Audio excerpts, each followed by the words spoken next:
হ্যাঁ, তাহলে ইয়ে করো, দেখছো মানে ভালোই বলছো। আর কি রে, বই মিলে না কেন?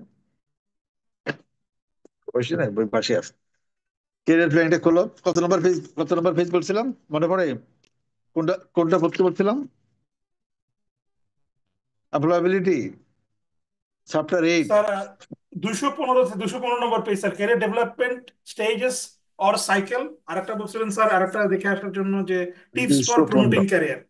আচ্ছা, রাও, ঠিক আছে। আমার দুর্ভাগ্য, আমি তো কোর্স 3-4টা পড়াই, বুঝছো? আর সবে মাথায় আছে, কিন্তু এই যে তুমি বলছো, বলা তো উপকার হয়েছে। হ্যাঁ, ক্যারিয়ার প্ল্যানিং পড়াইছি, ক্যারিয়ার প্যাটার্ন বলছি আগের দিন। তারপর আমরা ক্যারিয়ার ম্যানেজমেন্টটা বলছি, মডেলটা বললাম। মডেল পড়ার পরে ক্যারিয়ার প্ল্যানিং বলছি।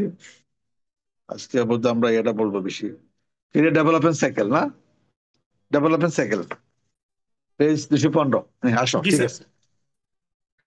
Career development can be analyzed in terms of based on stage. Career development অনেকগুলো স্টেজ আছে, স্টেজ মানে স্তর আছে। For designing a suitable career development program, it is necessary to understand the different career stage or development cycle of an individual employee. একজন individual employee অনেকগুলা stage পার হয়ে চূড়ান্ত লক্ষ্যে পৌঁছে, চূড়ান্ত স্তরে পৌঁছে। আমরা বলছিলাম আগের ক্লাসে যে মানুষের লাইফ সাইকেলটা কি: শিশুকাল, কিশোরকাল, যৌবনকাল, বৃদ্ধকাল। প্রোডাক্টের লাইফ সাইকেল আছে: ইন্ট্রোডাকশন, গ্রোথ, ম্যাচুরিটি, ডিক্লাইন, যেটা মার্কেটিং পড়ছো। তেমনি আমাদের চাকরি, আমাদের ক্যারিয়ারের একটা সাইকেল আছে, কোথায় শুরু কোথায় শেষ।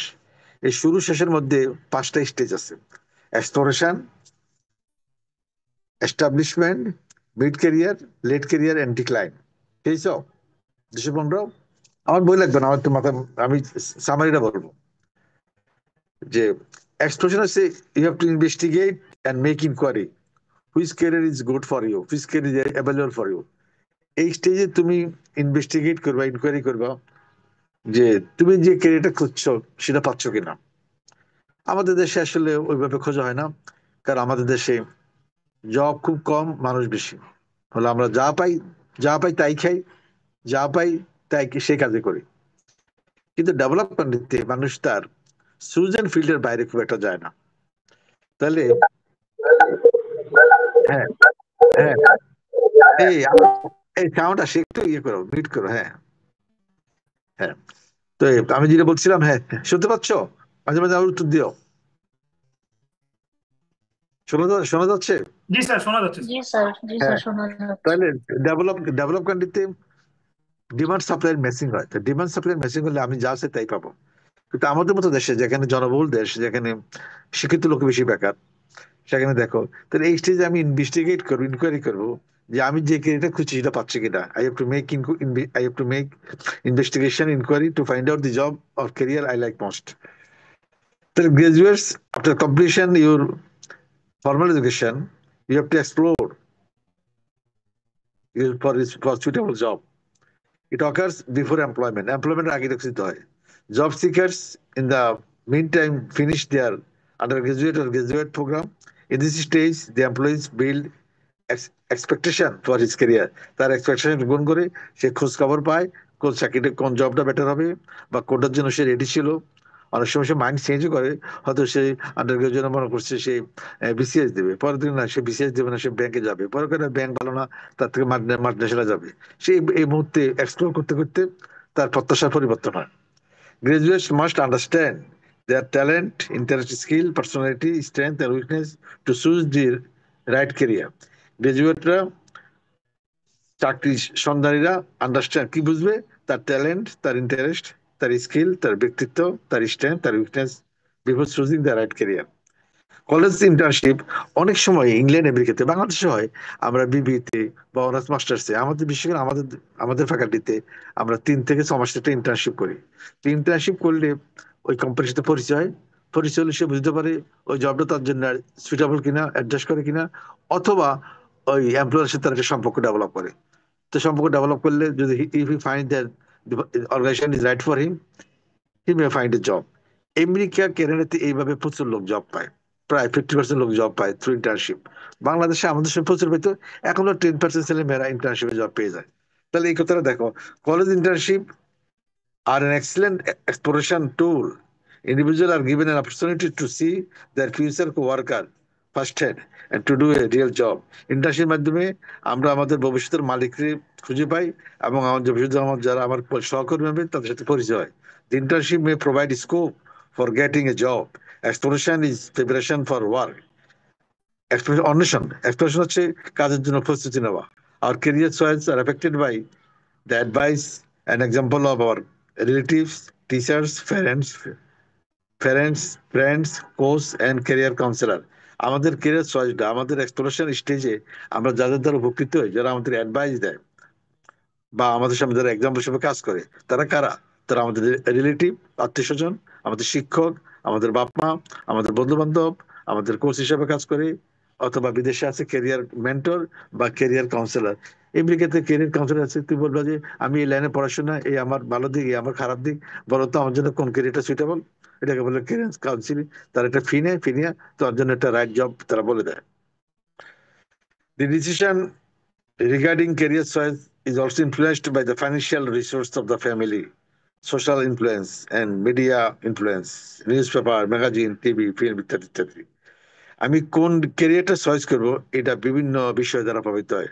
Financial resource of the family, আমার পরিবারের আর্থিক অবস্থা কেমন, আমার সামাজিক ইনফ্লুয়েন্স, আমার মিডিয়া ইনফ্লুয়েন্স, মিডিয়া আমাদেরকে সোশ্যাল মিডিয়া, ইউটিউব, প্রচুর প্রচুর মিডিয়া আজকাল অ্যাভেলেবল। এই ভিডিও আমাকে ইনফ্লুয়েন্স করে যে আসলে আমার যে ট্যালেন্ট বা আমার যে পড়াশোনা তার জন্য কোন জবটা সুইটেবল হবে। They all provide us with certain direction. The career of our parents, their aspiration for their children, and their financial resource are crucial factor in determining our perception of what career are open to us. People develop expectation about their career that they are mostly unrealistic. আমাদের বাপ মা আমাদেরকে ছোটকাল থেকে guide করে বা বন্ধু বান্ধব বা প্রতিবেশীরা, আমরা সেভাবে একটা এক্সপ্লোর করি। তো অধিকাংশ মানুষই তাদের এক্সপ্লোরেশনটা সঠিক করে না। ম্যাক্সিমাম লোকে এমন ক্যারিয়ার চুজ করে যেটা আনরিয়ালিস্টিক, বাস্তববাদ বিবর্জিত। যেমন তুমি আর্মিতে যাবা, তা আর্মিতে গেলে ফাইন, আর্মি অফিসারে জয়েন করলাম, জয়েন করার আগে তোমার অনেক পরীক্ষা হবে, অনেকগুলো পরীক্ষা পাশ করতে হবে, পাশ করলে তুমি বাস এখন তুমি ঠিক করছো যে আর্মি অফিসার হবা। কিন্তু আর্মি অফিসার থেকে একটা কঠিন ট্রেনিং হয়, এই ট্রেনিং অনেকে পারে না। এবার আমি জানি প্রায় 20% 30% পালাই আসে, কারণ তোমার পিছনে একটা খরচ হয়। অনেকে লোকজন ধরে রিকোয়েস্ট করে আমার ছেলে এই জবের জন্য সুইটেবল না। তাহলে আর্মি ইচ্ছে করলে আর্মি অফিসার হওয়া যায় না। আর্মি অফিসার জন্য ফিজিক্যাল মেন্টাল অনেক ফিটনেস লাগে, অনেক সাহস লাগে। এটাও একটা ক্যারিয়ার।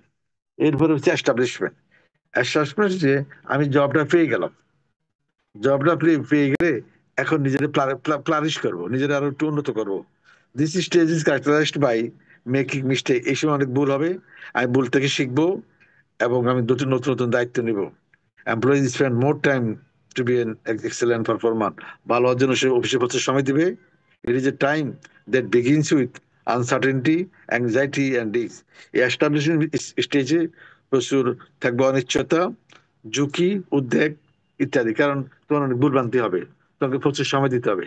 এই এস্টাবলিশমেন্ট স্টেজে কেউ কেউ রেপুটেশন ডেভেলপ করে, কেউ কেউ ভালো করতে পারে না, তাদের ইমেজ নষ্ট হয়, তারা চাকরি বদলায় অথবা প্রমোশন ব্লক হয়ে যায়। তার এস্টাবলিশমেন্টটা কখন আসে? এটা আসে সাধারণত চাকরি পাওয়ার পর পরে, আপ টু 35, 36, 5-7 বছর। In case of Dhaka university এটা আমাদের কমপক্ষে 10 বছর লেগে যায়, অ্যাটলিস্ট 10 বছর লেগে যায়। কারণ তুমি জয়েন করবা, আদৌ স্কলারশিপ পাও কিনা, অনেক সময় স্কলারশিপ পাওয়া যায় না, তখন আইএলটিএস জিআরএ দিতে হয়। অনেকে জিআরএ দিয়ে ভালো করতে পারে না, অনেকে আবার আমেরিকাতে টিএ পায়, টিএ পাইলে ওখানে প্রচুর কাজ করতে হয়। আবার যারা রেজাল্ট খুব ভালো বা কানেকশন বেটার আছে তারা কমনওয়েলথ স্কলারশিপ পায়। তারপর আওয়ামী লীগ গভর্নমেন্টে একটা স্কলারশিপ দিচ্ছিল ঢাকা ইউনিভার্সিটিকে, এটা ভালো স্কলারশিপ, প্রতি বছরের প্রায় 50 জন পেত বঙ্গবন্ধু স্কলারশিপ। এটা প্রচুর টিচার গেছে, এখন এটা আছে। তাহলে এই যে সুযোগটা, এটা আমাদের সময় ছিল না। আমি গেছিলাম ওয়ার্ল্ড ব্যাংক স্কলারশিপে, তো ওয়ার্ল্ড ব্যাংক স্কলারশিপ খুব কঠিন ছিল। আইএলটিএস লাগবে, তারপরে জিমেট লাগবে। হম আমাকে 6 মাস পড়াশোনা করে পরীক্ষা দিয়েছি কোনো মতে, যাকে আমি পাস করতে পারছি, স্কলারশিপটা পেয়ে গেছি। তো অনেক শিক্ষক স্কলারশিপ পায় না, 50% পেয়ে যায়, 50% পায় না, তারা অনেক কষ্ট করে বাইরে পড়ে। কেউ আবার 25% বাইরে যায় না, তারা দেশে করে। বিশেষ করে আর্টস ফ্যাকাল্টির কিছু ছাত্র তারা বাইরে যেতে হয় না, বাংলা, উর্দু, ফার্সি, সংস্কৃত, পালি, ইসলামিক স্টাডিজ, ইসলাম হিস্ট্রি ইত্যাদি সাবজেক্ট গুলা, ফিলোসফি, এরা এরা প্রায় 90% ঢাকাতে করে। আমাদের ফ্যাকাল্টি ধরো 70% বিদেশে করে, 30% ঢাকাতে পড়াশোনা করে। আবার সায়েন্সের স্কলারশিপ বেশি, তাদের আমি বলবো তাদের 90% বেশি বিদেশি করে। তাহলে এস্টাবলিশমেন্ট নিজেরা এস্টাবলিশ করো, নিজের একাডেমিক আপগ্রেড করো। এই স্টেজে যেমন টিচার হলে ডিগ্রি করতে হয়, এমপিল করতে হয়, পিএইচডি করতে হয়। এই স্টেজে প্রচুর আর্টিকেল লিখতে হয়, নিজেকে সুনাম বৃদ্ধি করতে হয়, ইমেজ বিল্ড আপ করতে হয়, প্রচুর পড়াশোনা করতে হয়, ছাত্র জীবনে ফার্স্ট হওয়া। আর টিচার হিসেবে মানে সাবজেক্টের কমান্ড এক জিনিসটা, ছাত্র জীবনে আমরা পড়াশোনা করি, বুঝে না বুঝে অনেক সময় ফার্স্ট সেকেন্ড হই, কিন্তু টিচার হওয়ার পরে অনেক প্রচুর পড়তে হয়। এবং টিচারদের সুবিধা হলো কি, টিচাররা পড়ে পরীক্ষা দিতে হয় না, আর ছাত্ররা পড়ে পরীক্ষা দেয়। কিন্তু টিচার না জানলে ছাত্রদের পড়াবে এটা কি? তো এটা হলো এস্টাবলিশমেন্ট স্টেজ। 3 নম্বর হচ্ছে মিড ক্যারিয়ার। এটা কখন হয়? এটা এক এক চাকরি এক এক রকম। এটা মিড ক্যারিয়ার হয় ধরো 40 থেকে 45 বা 35 থেকে 50, এক এক দেশে এক একটা জব এক এক রকম। যেমন ঢাকা বিশ্ববিদ্যালয়ের মিড ক্যারিয়ার হচ্ছে ধরো সহযোগী অধ্যাপক বা আর্লি প্রফেসর। আমি প্রফেসর 3 রকম, একটা হচ্ছে professor first third grade, professor second grade, professor first grade. First grade হচ্ছে selection grade professor, senior most professor যারা। তো এরকম আছে ঢাকা বিশ্ববিদ্যালয়ে মাত্র 10%। বা প্রফেসর হওয়ার 12 বছর পরে সিলেকশন গেট হয়। সিলেকশন গেট হতে গেলে আবার ওখানে 4-5টা আর্টিকেল লিখতে হয়। তো তোমাদের দোয়ায় আমি সিলেকশন গেট হচ্ছি 2012 সালে। তাহলে এই যে মিড ক্যারিয়ার, আমি আমি মিড আমি এসে লাস্টে, আমি এসে এখন ডিক্লাইনে। তো মিড ক্যারিয়ারটা হচ্ছে, in the mid career employee reach the peak productivity. Mid ক্যারিয়ারে তার প্রোডাক্টিভিটি বেড়ে যায়, সে অনেক কাজ শিখে ফেলে, and becoming more aware of a teacher, mentor and learner. এই সময় সে আহ, শিক্ষক হয়, অন্যদের শিখায়, মেন্টর হয়। Plateauing is a condition of stagnating in one's career current job. এই মিড ক্যারিয়ার অনেকে আবার প্লেটুইং মানে কি, অচল অবস্থা, স্টেগনেশন, যে বাংলা ইংরেজি হলো স্টেগনেশন। স্টেগনেশন মানে কি? অচল অবস্থা, অর্থাৎ তুমি আর তুমি ডেভেলপ করতেছো না, তুমি দিন দিন ডিক্লাইন করতেছো। তাহলে প্লেটুইং is the condition of stagnating in one's current job. There are some workforce whose performance begin to decline. কেউ কেউ হিসেবে ডিক্লাইন করে, কেউ তখন তাদের ডিমোশন দেয় অথবা তাদেরকে ডিসমিস করে দেয়। কেউ কাছে এই সময় খুব উন্নতি করে, মিড ক্যারিয়ার এসে 40-45-এ গিয়া আরো ডেভেলপ করে। আর কেউ আছে যে হতাশা ভোগে, পারিবারিক ব্যালেন্স হয়, ডিভোর্স হয়ে যায়, বা আর্থিক সমস্যা হয়। সে যে জব করে মনে হয় এটা রং জবে আসছে, সিলেকশন ভুল করছে, সে ভালো পারফর্ম করে না। তাহলে কারো কারো পারফরমেন্স ডিক্লাইন করে, কারো কারো পারফরমেন্স আরো পিক পয়েন্টে যায়। তো যাদের ডিক্লাইন করে তাদের প্রমোশন ব্লক হয়, they get demoted, maybe sometime they are dismissed. এরপর আছে লেট ক্যারিয়ার, এটা শেষের দিকে। এটা ধরো বাংলাদেশে 50-এর পরে। In this stage individuals are no longer learning about the, এই অবস্থায় সে আর কিছু শিখে না। It is not expected that they should be trying to do outdoor level of performance problem. তার আগের বছরের থেকে আরো ভালো করবে, খুব কঠিন। তাদের বয়স হয়ে যায় 55, 56, 53, 55। দে ক্যান টিচ আদার, এই সময় তারা শিক্ষক হয়, অন্যদের শিখায়, তারা বস। তারা যে অর্জিত জ্ঞান, based on the knowledge they have gained over the years, তারা যে 30 বছর 25 বছর চাকরি করলো, তাদের যে অর্জিত জ্ঞান এটা অন্য ট্রান্সফার করে। His main job is teaching others. He or she start identifying and developing successor, উত্তরসূরি খুঁজে বের করে, উত্তরসূরি সে তৈরি করে, এবং সে প্রতিষ্ঠানের বাইরে কাজ করে। যেন আমরা ধরো প্রতি মাসে 10-12 জায়গায় আমরা যাই, ক্লাস নিই, আমাদের ডাকে ইনভাইট করে যে আমাদের এখানে ক্লাস নেন, লেকচার লেকচার দেন, পার্ট টাইম হোক ফুল টাইম হোক, ফুল টাইম না পার্ট টাইম এটাকে বেশি। তাহলে আমরা এক্সপার্ট হিসেবে একটা সুনাম হয়। কেউ কাকু ডাকে, কাকু ডাকে না, ইট ডিপেন্ডস তোমার নলেজ এবং নেটওয়ার্কের উপরে। He will take a psychological preparation for retirement. এই সময় অনেক সময় মানসিক প্রস্তুতি নেয় যে আমি কদিন পরে রিটায়ার করবো। 55, 56, আগে চাকরি ছিল 59। এক এক দেশে এক এক রকম। He are she find new source of their self improvement of the job. জবের বাইরে নতুন কাজ শিখে, তখন কেউ ট্যুরে যায়, কেউ তাবলিগ করে, কেউ গ্রামে বেশি যায়, গ্রামে বাড়িঘর করে, অথবা কেউ আছে new source of satisfaction through teaching others. এই সময় PhD, in case of teacher, তারা পিএইচডি সুপারভাইজার হয়, এমপিল করে, পিএইচডি করে, আর্টিকেল রিভিউ করে। আমি আমি এগুলো শেষ করে, সব শেষ করে আসছি। শেষ করে আমার নিজের ক্ষেত্রে আমি আছি লাস্টে ডিক্লাইন। এটা একদম চাকরির 1-1.5 বছর আগে বা 6 মাস আগে। It is painful to leave an organization where one has been working for a long time. বহুদিন এক জায়গায় চাকরি করছি, এখন আমাকে চলে যেতে হবে। এই যে চাকরি ছেড়ে চলে যাওয়াটা, এটা পেইনফুল। এই সময় গভর্নমেন্ট জব আরো কষ্ট পায়, কারণ গভর্নমেন্ট জব পাওয়ারফুল। এরা জানে যে রিটায়ার করলে এদের কোনো, এদের ক্ষমতা থাকবে না, ক্ষমতা না থাকলে সম্মানও থাকে না। It is painful to leave an organization where you are working for a long time. Many senior employees get frustrated at this stage and feel ignored and dishonored. অনেক সিনিয়র লোকরা এই সময় হতাশা ভোগে এবং তারা ইগনোর ফিল করে, তারা ডিসঅনার ফিল করে, কারণ জুনিয়ররা জানে তার তো কদিন পর চলে যাবে, আর দাম দিয়ে লাভ কি। এই ফাইন্যান্সিয়ালি সাউন্ড এমপ্লয়ি, যারা ফাইন্যান্সিয়ালি সাউন্ড এমপ্লয়ি, তারা আহ, তাদের পছন্দ মতো কাজে এগিয়ে যায়। আবার যাদের আর্থিক আর্থিক সমস্যা আছে তারা কত আবার পার্ট টাইম বা কনসাল্টিং করে, যেমন ইনকেসব ঢাকা ইউনিভার্সিটি অনেকে আছে, বিশ্ব আমাদের ফ্যাকাল্টি এরা প্রায় 80% প্রাইভেট বিশ্ববিদ্যালয়ে জয়েন করে। ম্যানেজমেন্টে আমি 5জন জানি যারা রিটায়ার করে বিভিন্ন প্রাইভেট আছে। আমাদের ধরো শেরেবুল সব আছেন, তারপরে সিরাজ স্যার, তারপরে তো আতর রহমান স্যার, আলী হাসান, প্রফেসর মহিউদ্দিন, আর অনেকে যাদের বয়স 80, আব্বাস আলী স্যার 8-9 বছর করলো, আমাদের মান্নান স্যার করলো, আর আমার সালে স্যার করলো বিউবিটিতে, এরকম 10-12 জন আছে ওরা প্রাইভেটে করছে। আবার কেউ কাছে যাদের বয়স আরো বেশি, 75, 80, 76, অনেকে বাইরে চলে গেছে। ম্যানেজমেন্টের 3জন টিচার বাইরে, ছেলে মেয়ে বিদেশ সেটেল, ইউএসএ, কানাডা, ওরা ওখানে আছে। তাহলে এই ক্যারিয়ারের 5টা stage: exploration, establishment, mid career, late career and decline. এখন তোমরা বলো তোমরা কোন স্টেজ আছো, তোমরা বলো একটু।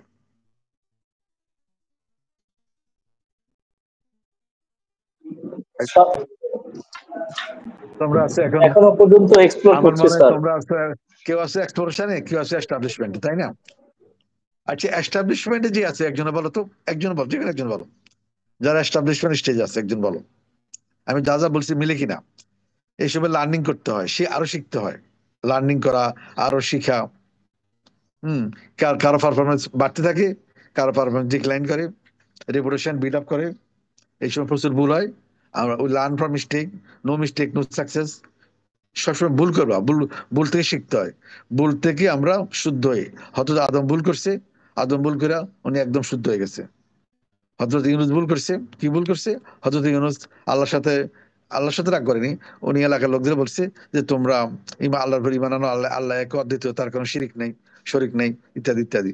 তখন ওরা মানে না, না আমরা আল্লাহ মানবো না, আমরা ওই বিভিন্ন পূজা করে। তখন হযরত ইউনূস রাগ করে চলে গেছে। কিন্তু যাওয়ার সময় ওটা আল্লাহর কাছে উনি বলে যায়, আল্লাহ আল্লাহ আমি চলে যাচ্ছি, এটা বলেনি। তখন ওই যে লোকগুলো বলছে তোমাদের 3 দিনের মধ্যে তোমরা ধ্বংস হয়ে যাবা। তখন ওরা ভয়ে ভয়ে আল্লাহর কাছে মাপ চাইছে। আল্লাহ হয়তো আমাদের ইউনূস তো আমাদেরকে ভয় দেখালো, আল্লাহ আমরা তোমার মানি, তুমি আমাদের মাফ করে দাও। পাহাড়ে গিয়া পরে আল্লাহ ওদেরকে মাফ করে দিছে। এদিকে এই ইউনূস তো রাগ করে চলে গেছে। রাগ করে গিয়া এক নদীর পাড়ে গিয়া এক নৌকে উঠছে। নৌকার মধ্যে অনেক লোক, নৌকা ভাই ডুবে যায়। তখন লটে দিয়েছে যে যার নাম উঠবে সে নৌকার থেকে লাফ দিয়ে পড়ে যেতে হবে নদীতে বা সাগরে, যাই হোক। তারপর পরপর 3বার লটারি এলো, 3বারই ইউনূসের নাম আসলো। সূরা ইউনূস পড়ে দেখে ভালো করে। তো সূরা ইউনূস আছে এটা, হ্যাঁ। পরে ইউনূস তো লাফ দিল, লাফ দেওয়ার পরে ইউনূস মাছের পেটে পড়ে গেল। তখন ইউনূস ওই দোয়াটা পড়ে, লা ইলাহা ইল্লা আনতা সুবহানাকা ইন্নী কুনতু মিনাজ জালিমিন। আমার এটা কি, আমার এই ইয়াটা কি জানো? এই সত্যি কাহিনীটা, এটা কোরআনের বর্ণনা। এটা কি জানো তোমরা আমি যেটা বললাম? না স্যার, জানি না স্যার, বলার জন্য অসংখ্য ধন্যবাদ। হ্যাঁ, এটা ইউনূসের কাহিনী। ইউনূস কোনো ভুল করেনি, উনি তো নবী, নবীরা তো ভুল করে না। মানে উনি ওই যে একটু রাগ করে চলে গেছে, তো যাওয়ার আগে আল্লাহর কনসেন্ট নেয়নি যে আল্লাহ আমি চলে যাচ্ছি, ওরা কথা শোনে না, এটা বললে হতো। এটা না বললে তোরা তো আমার কথা শুনিস না, আমি গেলাম, তোদের অভিশাপ পড়বে। তা আল্লাহ আর অভিশাপ দেয়নি। এইটাই বোঝা যাচ্ছে আল্লাহ গাফুর রাহিম। ইউনূস রাগ করছে কিন্তু আল্লাহ ক্ষমা করে দিচ্ছে। ক্ষমা করার জন্য ওরা বাই দিস টাইম সব কনভার্ট ইনটু মুসলিম। মুসলিম মানে এক আল্লাহ বিশ্বাসী আর কি। এটা তাফসিরে আছে, অত ডিটেল ওইটা ওইটা ওইটা আছে। ইউনূস রাগ করে চলে গেছে, তার নৌকা থেকে পড়ে গেছে, মাছের পেটে খাইছে, দোয়াটাও আছে। এই জন্য আমরা যখন ঝড় তুফান হয়, প্লেনে উঠি বা বিপদে পড়ি, আমরা মুসলমানরা এই দোয়াটা বেশি পড়ি, লা ইলাহা ইল্লা আনতা সুবহানাকা ইন্নী কুনতু মিনাজ জালিমিন। ওকে, এখন বলো যে আমি 5টা পয়েন্ট যে বললাম। আচ্ছা, আমার একটু পরে যে 40 মিনিট পরে তো বন্ধ হয়ে যাবে, আমি আবার জয়েন করবো। তোমরা 8 মিনিট রেস্ট নিও, 8 মিনিট পরে আমি আবার জয়েন করবো। যখন আমার পাবো না, মনে করবো যে এটা বন্ধ হয়ে গেছে, তা আমি কন্টিনিউ করবো, হ্যাঁ। তো এখন বলো, আমি যে 5টা পয়েন্ট বললাম, exploration, establishment, mid career, late career, decline. আমার মানে তোমরা ম্যাক্সিমাম আছো হয় এক্সপ্লোরেশনে আছো, যারা চাকরি পাচ্ছ না, পাও না এখনো, বা চাকরি করতেছো না। আর যারা চাকরি পাইছে তারা এস্টাবলিশমেন্ট আছে। তো এস্টাবলিশমেন্ট আছে, এরকম একজন একটু অভিজ্ঞতা শেয়ার করো। আমি যা যা বললাম বই সাথে মিলে কিনা। জি স্যার, মিলতেছে স্যার, কথা বলছি। তখন তুমি তোমার লাইফটা একটু বলো, তুমি কি প্রথম কি জব পাইছো, এখন কোন অবস্থায় আছো বলো, বা ওই জবটা কেন গেলাম, তুমি যে জবটা করতেছো এটা কেন গেলাম, এটা কি তোমার মেন্টর কে ছিল, বাবা মা, না নিজেই নিছো, না বন্ধু বান্ধব, না নেইবার, না নিজে চুজ করছো, এটা কি রাইট চয়েস, এটা তুই যে জবটা নিচ্ছি এটা কি তোমার মনে প্রাণে চাইছো, নাকি জব পাওনি বাধ্য হয়ে আইছো, একটু বলো, তাহলে বাকিটা আচ্ছা উপকৃত হবে। স্যার, সেটা হচ্ছে আমি করোনার সময়ও আমি জব করতেছিলাম। তো এই করোনার টাইমে স্যার আমার জব চলে যায়। এরপরে 2021-এর 20-এর লাস্টের দিকে হচ্ছে আমি এখন যেখানে আছি সেখানে জব পাই। তো আমি এই জবটা আমি ডিস্ট্রিবিউশন লেভেলে আছি, আমি এখন টেরিটরি ম্যানেজার হিসেবে। তো আমি আমি আমি এরকম জবই মানে আমি মন থেকে চাইছি আর কি, যে আমি ডিস্ট্রিবিউশন লেভেলে কাজ করব, আমি ফিল্ড ওয়ার্ক করবো, সো ফিল্ড ভিজিট করবো। তো আমার আমার এক্সপেকটেশন অনুযায়ী আমি ঠিক জব পাইছি, বাট এখানে এসে অফিস পলিটিক্স শিকার হচ্ছি। হ্যাঁ, এটা হয়তো আরো ভেরি গুড। হ্যাঁ প্রমোশন হয়তো একটা জায়গায় আটকে গেছে শুধুমাত্র অফিস পলিটিক্স এর জন্য। তাহলে তুমি তুমি ভাগ্যবান, ভাগ্যবান, কারণ তুমি as per expectation you find the job, তাহলে it makes you happy. Job তখনই তোমাকে আনন্দ দিবে যদি জবটা তোমার মন মতন হয়। All jobs are not enjoyable, meaningful, interesting. I enjoy the job I like most. আমার আমি পছন্দ স্যার, মতো জব পেলে আমি লাইক করবো, জি কিন্তু স্যার, অনেকের ভাগ্যে কিন্তু পছন্দ মতো জব পড়ে না, তাই না? বলো। জি স্যার। না, আমি বলতে চাচ্ছি যে আমি আসলে আমি আমি যেমন জবই চাইছি, আমি আলহামদুলিল্লাহ আমার মতে আর কি আমি তেমন জবই আছি। তো এটা হচ্ছে একটা সুপ্রিয় জায়গা, কারণ আমি যদি আমার জবটাকে ভালো না বাসতাম, পছন্দ না হতো, তাহলে আমি এতদিন পর্যন্ত এই জায়গায় থাকতে পারতাম না। Good good, very good, very good. এবার আমার পড়া শিখান কর, আবার কারেন্ট চলে যায়। 216 পৃষ্ঠা আসো। Tips for promoting career. তুই জব পেয়ে গেছো, কেরিয়ার শুরু করছো, এখন কি, আগে কেরিয়ার ডেভেলপমেন্টের দায়িত্ব ছিল অর্গানাইজেশনের, আমার বস, আমার মেন্টর, আমার প্রতিষ্ঠান, আমার সরকার আমার কেরিয়ারকে ম্যানেজ করে দেবে, আমার কেরিয়ার উন্নতি করে দেবে। এখন আমেরিকা বলে যে না, responsibility for managing and developing career lies with you, not the boss, not the organization. তোমার কেরিয়ার তোমাকে ম্যানেজ করতে হবে, তোমার উন্নতি তোমারে করতে হবে। তোমার প্রতিষ্ঠান, তোমার অর্গানাইজেশন তোমার ট্রেনিং খরচ দিবে না বা গাইড করবে না। যেন আমাদের বিশ্ববিদ্যালয়ে একমাত্র বঙ্গবন্ধু স্কলারশিপ আমাদের টিচাররা পায়, কিন্তু কমনওয়েলথ বা আমেরিকান স্কলারশিপ গুলা এটা নিজেরা কষ্ট করে ম্যানেজ করতে হয়, আইডিয়া জিআরে দিতে। মানে আর বঙ্গবন্ধু স্কলারশিপটা একটু আপেক্ষিকভাবে সহজ, রেজাল্ট ভালো হলে, ফার্স্ট সেকেন্ড হলে এটা পেয়ে যায় প্রতি বছর কমপক্ষে ধরো 40 জন। এটা ঢাকা বিশ্ববিদ্যালয় এটা সৌভাগ্য যে ঢাকা বিশ্ববিদ্যালয়ের টিচাররা এটা পাচ্ছে। প্রায় 100-এর উপর লোক এটা করে ফেলছে গত 8-10 বছরে। তাহলে এবার আসো, এখন কে চাকরি হয়ে গেল, এখন কি করবা, কি সাজেশন গ্রহণ করলে তুমি উন্নতি করবা? প্রথম লাইন পড়ো। During the last few decades responsibility for managing career shifted from organization to individual employee, অর্থাৎ এমপ্লয়িজ আর responsible for developing their own career. আমার ক্যারিয়ার আমাকে উন্নতি করতে হবে। এটা সূরা বাকারা তো আছে, সূরা বাকারার আয়াত নম্বর 26। আমার পাপের বোঝা আমাকে দেয়, আমার পাপের বোঝা আমাকে নিতে হবে।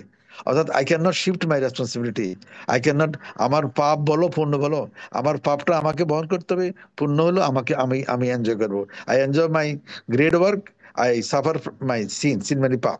সূরা আমার রাসূল বিমান জিল্লাহ কিছু ওই আয়াত নম্বর 26 আজ দেখবা। তাহলে তোমার বার্ডেন তুমি শিফট করতে পারবে না। Burden can not be shifted to other shoulder, অন্যের কাঁধে তুমি তার বার্ডেন শিফট করতে পারবে না, কারণ আল্লাহ পাইপে করে হিসাব নেবে। তো পৃথিবীতে আমরা অনেক সময় বারে শিফট করি, অনেক সময় দেখা যায় যে ঘুষ দিয়ে ফুল, আমি একটা খুন করলাম, একটা রেপ করলাম, তারপরে পুলিশে পয়সা দিলাম, বললাম যে বাবা আপনি আমার নামে রিপোর্ট দিন না, আপনার নামে দিলাম 10 লাখ 20 লাখ টাকা। তো পুলিশ বললো যে না, এটা মিথ্যা কথা, রেপ হয়নি। কারণ রেপের ঘটনার মধ্যে, রেপের কেসে প্রথম 24 ঘন্টা বা 12 ঘন্টার মধ্যে টেস্ট করতে হয়। দেখা গেল যে আহ, যে মেয়েকে ডাক্তার কাছে নিয়ে গেছে, ডাক্তারে বললো যে 3 দিন পর 4 দিন পরে ওর মেডিকেল টেস্ট করেন। তো 3-4 দিন পরে তো রেপের প্রমাণ পাওয়া গেল না, যদি সে অ্যাডাল্ট হয়। এরকম অনেক কাহিনী বাংলাদেশে আছে, তোমরা এগুলো জানো। এখন তো সারা দেশে রেপ নিয়ে যে ঘটনা, মেয়েরা খুব ইনসিকিউর ফিল করে। আজকে আমরা মিটিং করছি এটা নিয়ে, খুবই কষ্টকর। অতিরিক্ত রেপ কেস বেড়ে গেছে, হয়তো আগেও ছিল, আগে এত পত্রিকা আসতো না, মিডিয়া আসতো না, এখন তো মিডিয়া ফ্রি, মিডিয়াতে বেশি আসে। বাট জিনিসগুলা খুব ভয়ঙ্কর, এবং ইচ্ছার বিরুদ্ধে কাকু জবরদস্তি করা, এটা রেপ, নিপীড়ন করা, মলেস্টিং করা, যে কোনো কাণ্ড। আমরা নারী পুরুষ একে অপরের বিকল্প না, একে অপরের পরিপূরক, আমরা একে অপরের কমপ্লিমেন্টারি, নট নট বিকল্প। এমন সূরা নিসা বলছে নারী পুরুষ একে অপরের পোশাক। তো পোশাক ছাড়া তো আমরা চলতে পারি না। তাহলে নারীরও পুরুষ দরকার, পুরুষ নারী দরকার। কিন্তু এই যে অত্যাচার, অবিচার, নিপীড়ন, এটা সারা পৃথিবীতে আছে, কিন্তু হঠাৎ করে বাংলাদেশে এটা বেড়ে গেছে। তো এটার জন্য মেয়েরা খুব সোচ্চার, এবং আমাদের পুরুষদের দায়িত্ব ওদেরকে সাপোর্ট দেওয়া। তাহলে এই যে প্রমোটিং ক্যারিয়ার, এখন আমি ক্যারিয়ারটা কিভাবে প্রমোট করবো, আমি প্রসঙ্গ আসি। আমি বুঝতে আমি পেরেছি। হ্যাঁ, বলো বলো, কথাটা হচ্ছে কিছু এরকম যে বলবা? আহ, জি জি স্যার, যদি সরকার চেঞ্জ হয় তাহলে কি স্যার এটা অনেক মানে বেশি ভালো হয়ে যাবে? মানে এখন যে না, ধর্ষণ। তাও না, এটা আইন করতে হবে। আমাদের আইনটা খুব দেরি হয়, মনে করো যারা এটা বিচার করবে, রেপ তো আগেও ছিল আমাদের দেশে, কিন্তু বিচার প্রক্রিয়াটা খুব ফল্টি, লম্বা টাইম। এটা 1 মাসের মধ্যে করা উচিত, এই 120 দিন, 6 মাস না, বিচারে হয় না। তারপর মাতাব্বর, চেয়ারম্যান, মেম্বার, পরিবারে যে রেপ হয়, এটা তো মেয়েরা বলো না, মান সম্মানের ভয় বলে না, গোপন রাখে, প্রচুর হয়। আমাদের কানে আসে হয়তো 10%। আমাদের ক্লাসে অনেক মেয়ে আছে, আমার ছাত্রীরা, যে তোমাদের সাথে তোমাদের বান্ধবীরা, প্রত্যেকে, অনেকে জানে, অনেকে এটি বলে না। সবাই তো তসলিমা নাসরিন না। তসলিমা নাসরিন প্রথম যখন রেপ হয়েছে, যেন কার মাধ্যমে শুনলে তুমি অবাক হইবা, বইয়ের নাম হলো ক। ওর একটা বই আছে, বইয়ের নাম ক। ওর আপন চাচা, রেপ না, ওর গায়ে গায়ে হাত টাচ করছে। তা আমাদের দেখো ইন্ডিয়াতে এটা বইছে যে আপন আত্মীয়ের কাছে মেয়েরা সেফ না। বাবা ছাড়া, অনেক সময় সৎ বাবারও তো অন্যায় করে, বাবা ছাড়া, আপন ভাই ছাড়া মেয়েরা সেফ না। কাকা বলো, দুলাভাই বলো, খালতো ভাই, মামতো ভাই, কোথাও সেফ না। এখন একটা হচ্ছে আন্ডারস্ট্যান্ডিং, সেটা আমরা জানি না, সেটাও ইসলামের বিচার। কিন্তু একটা হচ্ছে কোয়ার্সিভ, বলৎকার, সেটা তো মহাপাপ। এটা আমেরিকাতে 12 বছরের জেল হয়। তা আমাদের এখানে কঠোর শাস্তি উচিত, শাস্তি না হলে কিন্তু এটা বাড়বে। আবার যদি ফাঁসি হয় তাও ভয়, ফাঁসি হলে যেন কি করবে। আমি যে সকাল 8-9টা ফেসবুক পড়লাম মানুষের লেখা, যদি ফাঁসি হয় দেখবো যে মেয়েটারে মেরে ফেলছে, যেন নামটা না বলতে পারে। অনেক সমস্যা। অর্থাৎ আমরা যদি আল্লাহকে ভয় না পাই, একদম যে এটা করলে মহাপাপ, ভুল হতে পারে একটু একটু একটু, একটা লিমিট আছে, কতটুকু ভুল করবা। একটা মেয়ের গায়ে হাত দেওয়া তো অন্যায়, তা হাত দেওয়া একটা অন্যায়, তার থেকে তো আরো কয়েকশো গুণ বড় অন্যায় তাকে জোর করে বলাৎকার করা, তাকে মেরে ফেলানো। তা এখন এগুলা কোন পথ দিয়ে যাওয়া? এটার জন্য আমাদের moral education, ethical education, punishment দরকার, ধর্মীয় শিক্ষা দরকার। আবার একটা এইজের ব্যাপার আছে, অনেকে দেরি করে বিয়ে করে। পৃথিবীর সমস্ত দেশে, এগুলো তোমার বাইরে বলো না, আমার মোবাইল তো, পৃথিবীর সব দেশে ইয়ে পাবা, প্রস্টিটিউশন সেন্টার আসে, সব দেশে পাবা। থাইল্যান্ডে একটা প্রতিটা থানায় থানায় কমপক্ষে 8-10টা সেন্টার আছে প্রস্টিটিউশন। ফিলিপিনে আছে, মিশরে আছে।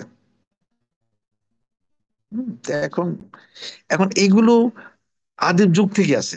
এখন এগুলো যদি সব বন্ধ করে যাও, এরশাদ সাহেব এগুলো বন্ধ করে দিছিল, তখন রাস্তাঘাটে মেয়েরা সেফ না। যারা প্রফেশনাল মেয়ে তারা থাকুক, কিন্তু ভালো মেয়েদের কেন অত্যাচার করবো? তো ভালো মেয়েও নিরাপদ না। এখন ফিমেল, আমাদের মেয়ের সংখ্যা 51% বাংলাদেশে। এখন বাংলাদেশে ছেলে মেয়ের পড়াশোনার সমস্যা, তো মেয়েরা জব করবে, বাসে যাবে, গাড়িতে উঠবে, রিক্সা যাবে। তো এতে একটা আতঙ্ক, এই আতঙ্ক হলে তো সে কাজ করতে পারবে না। দেখ আমি নিয়ে মোবাইলে একদিন ক্লাসে এগুলো বলবো, আমি যে সকাল থেকে প্রায় 7-8টা লেখা পড়ছি ফেসবুকে আর কি। তোমরা এগুলো জানো, এগুলো খুব দুঃখজনক। তা তোমাদের যদি লাইনটা বন্ধ হয়ে যায়, আবার জয়েন করো। তোমরা কি শুনতে পাচ্ছ আমার কথা? শুনতে পাচ্ছি। বুঝতে পারছি স্যার। হ্যাঁ, একটু পরে রানিং আউট হয়ে যাবে, 2-1 মিনিট পরে, হলে আবার 8 মিনিট পরে জয়েন করবা। এবার হচ্ছে টিপসটা পড়ো, নিজের একটু বইটা পড়ে নাও। Page number 17-18, 1 2 3 4 5 6 7 8 9। আমি অনেক কষ্ট করে বোর্ডে লিখছি, প্রায় 15টা পয়েন্ট আছে। কি এই 15টা পয়েন্ট ফলো করলে তোমার কেরিয়ারটা অনেক উন্নতি হবে। Internship, select first job carefully, good performance, নিজের এক্সপোজ করো। যে জব লাইক করো না, সেই জবে লং টাইম থাকো না। যে যে হাজবেন্ড ভালো লাগে না, যে বউ ভালো লাগে না, তাতে ডিভোর্স করে দাও বাচ্চা হওয়ার আগে। বাচ্চা হওয়ার পরে কেন ডিভোর্স করবা? ডিভোর্স করে বাচ্চার দোষ কি? বাচ্চা রেখে ফেলবে। এর জন্য উচিত কি, যদি পরিবার না হয়, রং বিয়ে করে ফেলছো, সেখানে কুইক ডিভোর্স করা উচিত। না আমি বিয়ে ডিভোর্স করবো 2 বাচ্চা হওয়ার পরে, 2 বাচ্চা হওয়ার পর ডিভোর্স করলে আমার বাচ্চাটাকে দেখবে। জবটা তাই, যে জবটা আমার ভালো লাগে, I I leave it quickly and choose another one. বইতে আমার আছে, রিজাইন করো। তার প্রতি লয়াল থাকো। তোমার ভালো মেন্টর থাকতে হবে, তোমার গ্রোথ থাকতে হবে, প্রচুর প্রচুর শিখতে হবে, লার্নিং করতে হবে, আর স্কিল বাড়াইতে হবে। তুমি একদিন ইম্পর্টেন্ট অধীনস্থ কর্মী বা তোমার নেটওয়ার্ক বাড়াইতে হবে। তুই কাজের প্রতি অহংকার করতে হবে, কাজটা আমি ভালোবাসি। Do your cause, serious, be serious in doing a job.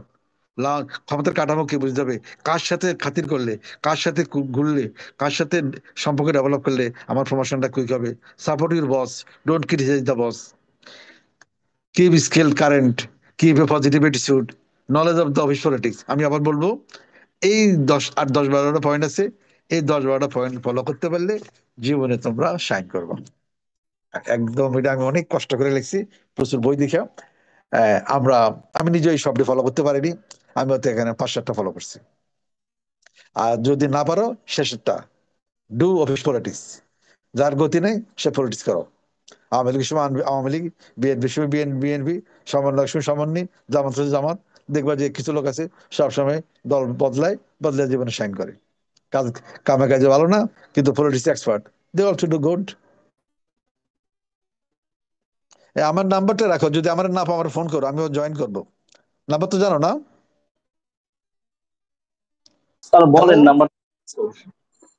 হ্যাঁ, 017531, 017531 79345, 017531 79345। যদি নেটওয়ার্ক বন্ধ হয়ে যায়, মনে করবা যে আমার এটা 40 মিনিট, তো বন্ধ হয়ে গেলে আমি 40 মিনিট আবার জয়েন করে পরে আবার 20 মিনিট নেবো, এই পার্সোনালকে পড়াবো। তো তোমরা, আমি যদি আমি 8 মিনিট পর জয়েন করবো, তো বন্ধ হয়ে গেলে বা দিস টাইম তোমরা পয়েন্টগুলো একটু একটু প্র্যাকটিস করো আর কি। পেজ নাম্বার 16, 17, 18, 19, ঠিক আছে? আমি কন্টিনিউ করি। তো একজনের দুই একটা পয়েন্ট বলো, যতক্ষণ নেট থাকে আর কি, পরে আবার জয়েন করবো। আমার ওই গুগলটা ফ্রি, তো ওইটা থাকে 40 মিনিট। তো একজন একটু পয়েন্ট গুলো বলো তো, আমি ব্যাখ্যা করি। অন্য একজন বলো, একজন তো বলছো, আরেকজনে বলো, একজন মেয়ে বলো। এই তোমাদের অনেক কাছে বই আছে আমি জানি, তোমরা তো বই নিয়ে গেছো আমার কাছ থেকে, শুনতে পাচ্ছ?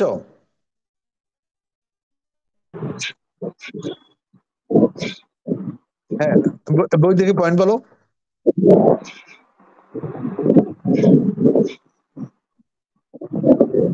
Sir participate in an internship. অর্থাৎ তুমি পড়াশোনা ইন্টার্নশিপ করবে, ইন্টার্নশিপ করলে কোম্পানির সাথে পরিচয় হবে, কালচার, রুলস রেগুলেশন, ওই কোম্পানি আমার ভালো লাগে না। যেন আমাদের দেখে দেখে আমাদের যারা ফার্স্ট সেকেন্ডে তারা টিচার হয়, ওরা দেখে যে আমরা টিচাররা ক্লাস নেই, আমাদের সবাই সম্মান করে, ওরা সাধারণত যারা ফার্স্ট সেকেন্ডে তারা টিচার হয়। আবার যারা একটু বুদ্ধিমান তারা টিচার নয়, তারা বিসিএস দিয়ে চলে যায় কাস্টম ট্যাক্সে, প্রচুর পয়সার মালিকে। তাহলে ইন্টার্নশিপও একটা উপকার করে, যে আমি যে প্রতিষ্ঠানে কাজ করলাম 3 মাস 6 মাস, অনেক লোকের পরিচয় হবে, ভালো লাগলে ওই প্রতিষ্ঠানে জব করবো, না হলে অন্য জায়গায় যাবো। পরেরটা বলো। Select first job judicious. মানে বিচক্ষণের সাথে, বুদ্ধির সাথে প্রথম জবটা করবা। প্রথম যাকে তুমি কেরিয়ার যেটা চুজ করবে, এটা বুদ্ধিশুদ্ধি করে করবা, ভুল করবা না, ভুল করলে বিপদ। এটা নিলাম, 2 বছর পর ছেড়ে দিলাম, এটা তো ঠিক না। ঠিক বিয়েও তাই, বিয়ে বলো প্রেম বলো, বুঝে শুনে প্রেম করো, বুঝে শুনে বিয়ে করো। মানে হাজব্যান্ড ওয়াইফ যে চুজ করবা, এই চুজ করাটা কঠিন। স্বামী স্ত্রী চুজ করা যেরকম কঠিন, সুইটেবল জবটাও খুব বাইর করা খুব কঠিন। If you make a wrong choice, you will suffer a long time. হ্যাঁ, পরেরটা বলো। Performance. Performance make big difference. আমি যে জবটা পেলাম সেখানে ভালো পারফর্ম করতে হবে, আমি টিচার ভালো পড়াইতে হবে, আমাকে ভালো আর্টিকেল লিখতে হবে, ভালো বই লিখতে হবে। আমি পলিটিশিয়ান, এলাকায় কাজ করতে হবে, এলাকায় সুনাম করতে হবে। আমি প্লেয়ার, আমাকে গোল দিতে হবে, হ্যাট্রিক করতে হবে, ক্রিকেট সেঞ্চুরি করতে হবে। তাহলে আমি যে যে পজিশন আছি, আমি ব্যাংকে ডিপোজিট বাড়াইতে হবে, আমার ব্যাড লোন আদায় করতে হবে, মুনাফা দেখাতে হবে, ক্লায়েন্টের সাথে সম্পর্ক ভালো রাখতে হবে, আমাকে ভালো পারফর্ম করতে হবে। দিন শেষে পারফরমেন্স ভেরি ইম্পর্টেন্ট। হ্যাঁ, আরেকটা বলো। এক্সপোজার। আমি ভালো পারফর্ম করলে হবে না, নিজের শো করতে হবে, এক্সপোজার করতে হবে। বস আসলে বসের দেখা করতে হবে। দেখবে যে যখন আওয়ামী লীগ বিএনপির মিটিং হয়, যারা নেতা তারা মেইন নেতার সাথে পাশাপাশি ছবি উঠায়। এক্সপোজার, এক্সপোজ করো, নিজের প্রচার করো, প্রকাশ করো, নিজের ডোল নিজে বাজাও। আমার এক স্যার বলতো যে নিজের ডোল নিজে বাজাও, কারণ অন্যরা ডোল বাজালে ডোল ডোল ভেঙে যাবে, ফেটে যাবে। তাহলে নিজের এক্সপোজ করো, নিজের প্রচার করো। Make you known to others, তুমি যে কি, তুমি যে গুরুত্বপূর্ণ, তুমি যে অনেক ভালো, এটা মানুষকে জানাও, মানুষকে বলো। এইভাবে নিজের এক্সপোজ করো, এক্সপোজারটা ইম্পর্টেন্ট। এরপরে বলতেছে যে don't stay long time if the advancement is very low. যদি অ্যাডভান্সমেন্ট সুযোগ না থাকে, যদি প্রমোশন ব্লক হয়, যদি পদোন্নতির স্কোপ না থাকে, তাহলে এই জব ছেড়ে অন্য জবে চলে যাও। এরপরে বলছি যে রিজাইন করো, যদি এই জবটা ভালো না লাগে রিজাইন করে অন্য জবে চলে যাও। অনেকে রিজাইন করে চলে যায়। এরপরে সে আমি যেখানে জব করবো আমি সেখানে লয়াল থাকবো। I loyal to my boss, I loyal to organization. যেন আমি বিশ্ববিদ্যালয়ে থাকি, ঢাকা বিশ্ববিদ্যালয়ে আমি খুব ভালোবাসি, প্রায় 41 বছর আমি অন্য জবে যাইনি। তাহলে আমি যে জবে থাকবো তার প্রতি লয়াল থাকবো। প্রিয় দেখবা, বিয়ের পরে যদি মেয়েরা বলে যে আমার আগের হাজবেন্ডে ভালো ছিল, তুমি আমার খারাপ হাজবেন্ড, হাজবেন্ড এটা মানবে? হাজবেন্ড বলে যে ঠিক আছে, তাহলে ওখানে চলে যাও। মানে you loyal to your wife, loyal to husband, এই লয়ালটিটা ইম্পর্টেন্ট। অনুগত থাকা, ওবিডিয়েন্স থাকা। তারপরে বলছে তোমার ভালো মেন্টর থাকতে হবে। মেন্টর থাকলে কি হবে? মেন্টর তোমাকে সাহায্য করবে। মেন্টর মানে স্পন্সর, মেন্টর, সিনেমা বলো, মেন্টর ছাড়া কোনোদিন ভালো সুযোগ পাওয়া যায় না। নায়িকা বলো, গায়িকা বলো, মডেল বলো, চাকরি বলো, তোর মেন্টর থাকতে হবে। লোকাল এমপি, লোকাল মিনিস্টার, ইত্যাদি ইত্যাদি। তো একটু ব্রেক দি না?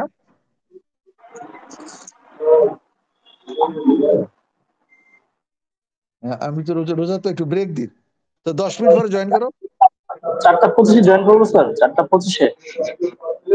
হ্যাঁ, ওই যে তুমি দেখবা আমার নেট আসবে, দেখবা। এখন আমরা কটার দিকে শুরু করছিলাম বলতো? 35-এ না? 40 মিনিট হয়েছে। কাছাকাছি স্যার। তাহলে আরো 2টা মিনিট নাও। গ্রোথ অপরচুনিটি, তোমার নিজের, তোমার অ্যাবিলিটি, তোমার ক্যাপাবিলিটি, তোমার কম্পিটেন্স বাড়াও। You must enhance your ability, capability, and competence required for getting promoted to the next higher job. Next higher লেভেলে যাওয়ার জন্য, প্রমোশন পাওয়ার জন্য তোমার ক্যাপাসিটি, অ্যাবিলিটি, কম্পিটেন্স বৃদ্ধি করো। ফর এক্সাম্পল, তুমি বি প্রোগ্রাম করো, ট্রেনিং প্রোগ্রামে যাও, বিদেশ যাও। এই যে তোমরা এই প্রোগ্রামে ভর্তিছো, এক্সিকিউটিভ বি প্রোগ্রাম, এই ডিগ্রিটা পাইলে তোমার প্রমোশনের সুবিধা হবে। রাখেন হচ্ছে ডিগ্রি। তাহলে ট্রেনিং প্রোগ্রামে যাও, আরো কোর্স করো, ডিপ্লোমা করো, কম্পিউটার শিখো, এআই শিখো। তোমার জবে কি কি দরকার নেক্সট জবে, এগুলো আইডেন্টিফাই করে আগে শিখে পারো। Be proactive. হ্যাঁ, তো একটু একটু ব্রেক স্যার দিই, আমার গলাটা ঠিক। হ্যাঁ বলো, জি বলো। স্যার আসসালামু আলাইকুম। জি স্যার জি আমার বলো। এটা প্রথম ক্লাস। হ্যাঁ, তো আমি হচ্ছে গত 2টা সেমিস্টার ড্রপ দিয়েছিলাম। এই সেমিস্টারটাও কন্টিনিউ করার কথা ছিল না, বাট আল্লাহর রহমতে কন্টিনিউ করতে পারছি। তো আলহামদুলিল্লাহ। যেহেতু আমার ফার্স্ট ক্লাস, আমি আসলে এই কোর্সটা সম্পর্কে কি পড়ানো হয়েছে কিছুই জানি না। প্লাস আপনার যে আগের 2টা বুকটা, ক্লাস, ওইটা বইটা আমি পাইছিলাম কিভাবে কালেক্ট করবো এটাও বুঝতেছি তো। না। তোমার বাসা কোথায়? ডিপার্টমেন্ট, আমার বাসা মিরপুর 14। স্যার আমি কি এটা আমার ডিপার্টমেন্ট থেকে কালেক্ট করতে কাল, পারবো? এটা আমার রুমে আছে তো, আর কোথাও না। আমি এটা নীলক্ষেত দেইনি, বুঝছো? নীলক্ষেত দিলে ওরা আচ্ছা ফটোকপি আচ্ছা। করে ফেলে। তুমি কালকে, আমি ব্যস্ত থাকবো একটু, কালকে আমি মিরপুর থাকবো, ইয়েতে, বিয়েতে, ওই যে মেরিটাইম ইউনিভার্সিটি।